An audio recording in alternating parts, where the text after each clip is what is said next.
Assalaamu calaykum. Maanta waxaan ka hadlaynaa 12 falsafadood ay tahay qofka in uu noloshiisa ku dhiso. Ereyga falsafad haddii aanu macnaheedu waxa weeye in la jeclaado xikmadda. Asal ahaan ereygaas wuxuu ka soo jeedaa Greek ama albaxnimadii Greek. Sidaa daraadeed falsafadda macnaheedu waxa weeye xikmad. marka waxaan hadda si kale u dhigno waxay noqonaysaa 12 xikmadood ay tahay qofku in uu noloshiisa ku dhiso. xikmadda koowaad waxay leedahay waa runta. qofku markasta uu runta ka agdhow yahay noloshiisu waa nolol micno badan. hadalkiisu macnuu leeyahay, fikirkiisu macnuu leeyahay, go'aankiisu macnuu leeyahay. sida uu u nool yahay waxay tahay nolol micno leh. markasta oo qofku runta u dhow yahay qofkaas waxay ka dhigaysaa qof garasho fog oo xikmad dheer. mar walbana waxay ku toosinaysaa si kasta duruuf kastaba in uu qaato go'aamada iyo talooyinka wanaagsan. haddii aan soo qaadano xadiiska rasuulka sallallahu alayhi wasallam waxa ka mid ahaa runtu waxa ay kugu hagtaa samafalkuna wuxuu kugu hagaa jannada. qofkuna kama raago ama kama daalo ama kama joogto wuu joogteeyaa in uu run sheego xataa ama heer uu ka gaaro in xag alle looga qoro runlow. marka xag alle qofka markuu ka gaaro inuu noqdo qof runlow ah wuxuu noqonayaa qof ka tirsan dadka wanaagsan oo Ilaahay ammaanay xikmadda iyo wanaagga iyo qiimahana u tiiriyay. xikmadda labaad ay tahay qofku inuu noloshiisa ku dhiso oo la noolaado waxa weeye dulqaadka. nolosha waxyaabo badan oo qofka soo maray wuxuu u baahan yahay in uu dulqaad kaashado.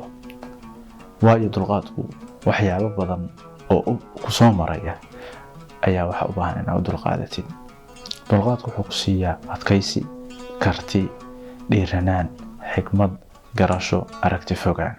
dhibaatooyinka qaybtood waxay u baahan yihiin kaliya inaad u samirtid.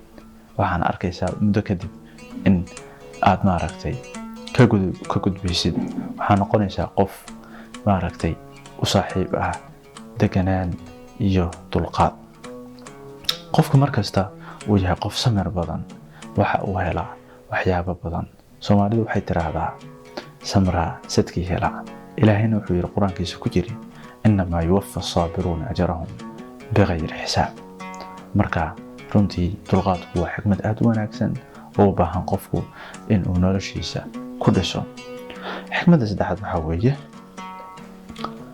hanka sare. qofku in uu han leeyahay waxay ka dhigan tahay qofkaas inuu yahay qof nool oo jira oo noloshiisu micno leedahay.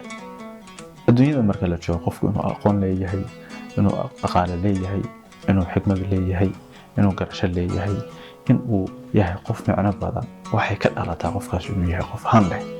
Soomaaliduna waxay tiraahdaa qof aanan han lahayn ma hana qaado. marka qofku markasta oo han sare uu leeyahay waxa uu kulmistaa oo saaxiib la noqdaa afkaar kala duwan oo wanaagsan kuwaas oo ku taageeraya in uu horay u socdo kadibna uu ku guuleysto himilooyinka uu hiigsanayo. xikmadda afraad waxa weeye in qofku daryeelo naftiisa. waxa ugu muhiimsan oo qofka bini'aadamka mas'uulka uu ka yahay waxa weeye marka koowaad waa naftiisa.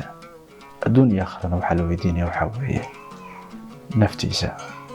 sidoo kale qofka waxa la weydiinayaa in uu daryeelo dadka uu la nool yahay.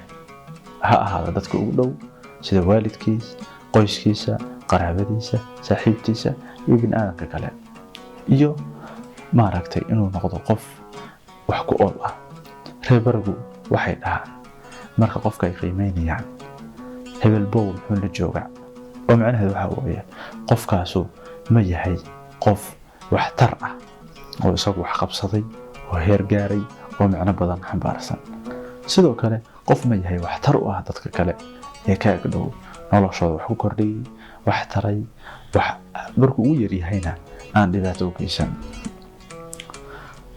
xikmadda shanaad waxa weeye dabacsanaanta ama dhimrinta waxa la yiraahdo.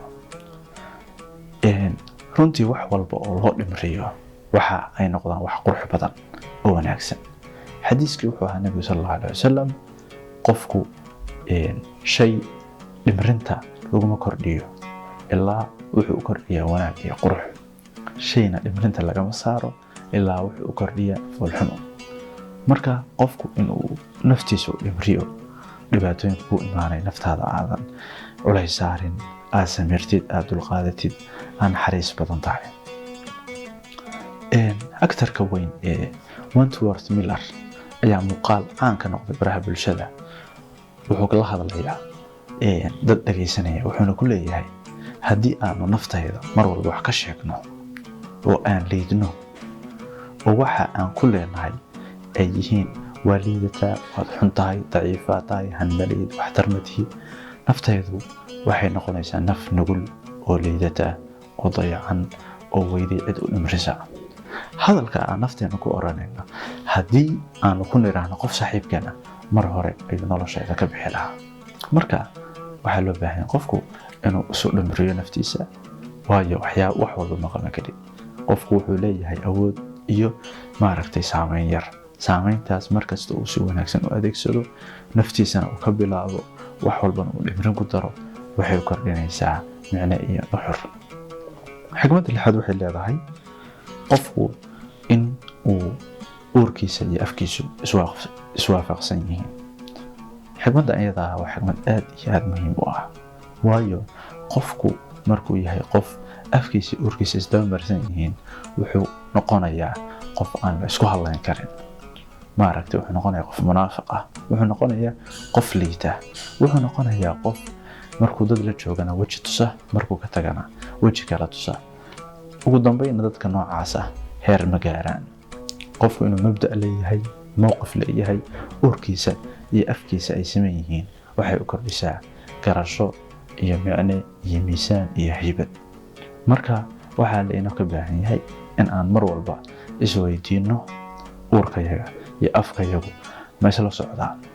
qofkuna ereyga uusan aaminsanayn ama waxa uusan aaminsanayn dadku waa iska gartaan, mana saameeyo. waxaa laga yaabaa dad badan inaad dhageysatid ama aad daawatid kadibna aad isweydiisid maxay kuu saameyn lahayihiin.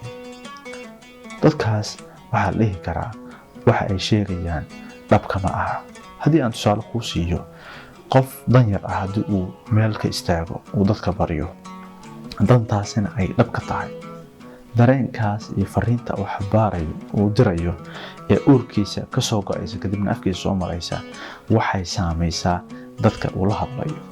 laakiin markuu yahay qof aysan daruuf hayn oo caadaystay inuu dadka baryo, waxaa laga yaabaa dadka in hadalkiisa uusan saamayn, isaga laftarkiisa xataa hadalkiisu baahi iyo dareen dhaba kama tarjumayso. marka runtii waxaa loo baahan yahay qofku inuu uurkiisa iyo afkiisa iswaafajiyo. xikmadda xigta waxay leedahay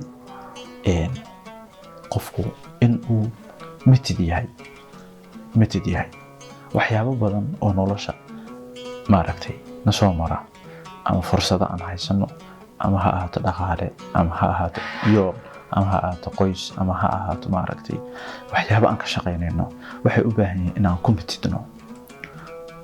wax walba oo aan saameyn ku leenahay waxay nooga baahan yihiin in aan ku mitidno, aan ku dagaalano, waayo waxaan noqonaynaa dad khayr mas-uul ah. waxaan la yiri qofka waxaa dambi ugu filan waxa uu mas-uulka ka yahay in uu dayaco.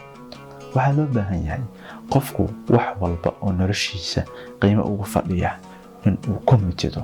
waxaa ugu horeeya qofka naftiisa, caafimaadkiisa, diintiisa, caqligiisa, qoyskiisa, ehelkiisa, qaraabadiisa, inuu yahay qof waxa uu haysto ay qiimo ugu fadhiyaan, ku dagaalama, mabaadi'diisa mitidku ah. waxyaabaha uu aaminsan yahay qofka uu ku mitido, sababtoo qofka hadduusan mabda ahayn uu yahay qof hadba gelinba weji leh, wuxuu noqonayaa qof aad u liita oo aan la isku hadlayn karin.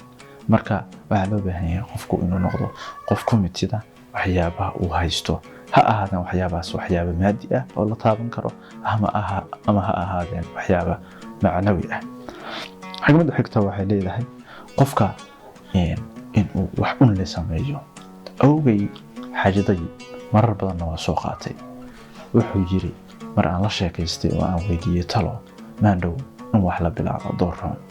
qofku maalin walba uu timaada waxa uu haystaa awoodo, cimri buu haystaa, aqli buu haystaa, caafimaad buu haystaa. waxa uu ilaahay siiyey waxa loo siiyey inuu ka faa'iideeyo, inuu naftiisa wax ka taro, ehelkiisa wax ka taro, qaraabadiisa wax ka taro, ummadiisa wax ka taro, bini'aadamka wax ka taro. qof marka inuu yahay qof wanaagsan oo waxtar ah aad bay muhiim u tahay, lamana dhayalsado. waayo waxtarku nabiga sallallahu alayhi wasallam markuu ka hadlayay wax bixinta wuxuu yiri ya bixi timir barkeeda oo Allah ka dhigay. ya marka qofku mar walbaba wuxuu u baahan yahay inuu ahaado qof hore u socod ah. waxay dhahaan waxa weeye halka kunka mayl wuxuu ka bilaabmaa tilaabo. marka waxaa loo baahan yahay qofku inuu ahaado qof mar walbaba hore u socda. ilaahumay hal tilaabo haato hadduu wax bixinayo timir jeexad ma ahaato, laakiin uu ahaado mar walba qof hore u socod ah oo waxtar ah.